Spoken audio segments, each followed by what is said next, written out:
નાગરિક બેંકના vice chairman અને યુથ આઇકોનિક એવા ઓમદેવસિંહ જાડેજા સાથે ખાસ વાત. સૌપ્રથમ જય શ્રી કૃષ્ણ. જય શ્રી કૃષ્ણ બેન. જેમ કે હમણાં પાણીની રોડ રસ્તાઓ, તો તેમના માટે તમારું શું આયોજન રહેવાનું છે? ગોંડલમાં ઘણા સમય પહેલાથી એકાત્રા પાણીના નગરપાલિકા દ્વારા એટલે ગઈ ટર્મમાં જ અમે અને અમારી બોડીએ અને અમારા શૈલેષભાઈ ફોજી કરીને ચેરમેન હતા, એણે એકાત્રા પાણી ગોંડલને આપ્યું છે, જે આજે છેલ્લા 30 વર્ષથી નહોતું થયું. 4 દિવસે પાણી મળતું હતું, પણ એકાત્રા હવેથી ગોંડલની દરેક પ્રજાને મળે છે.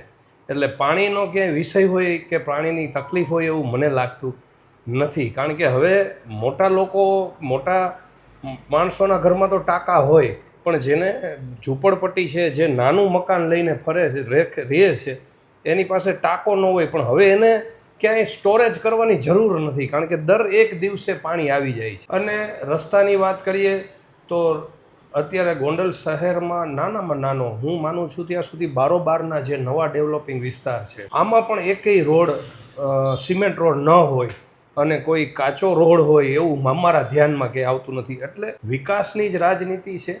સફાઈની વાત કરીએ તો સફાઈમાં પણ ગુજરાત સરકાર, ભારતીય જનતા પાર્ટીની ગુજરાત સરકાર ખૂબ ધ્યાન આપે છે.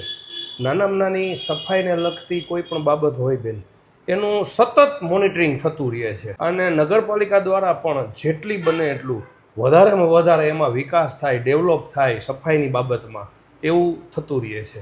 જેમ કે અગાઉથી આપેલા વચનો જે તમારા હતા પૂર્ણ કરવામાં આવ્યું છે. ગત વિધાનસભામાં અમે આ એકાત્રા પાણીનું વચન આપ્યું હતું કે ગોંડલ શહેરની જનતાને 4 દિવસ જે મળે છે પાણી, એમાંથી છુટકારો થઈ અને દર એકાત્રા એટલે 1 દિવસ જાય અને 1 દિવસે પાણી મળશે. આ વચન અમે સંપૂર્ણ રીતે છેલ્લા 1.5 વર્ષ 2 વર્ષથી પૂર્ણ કર્યું છે.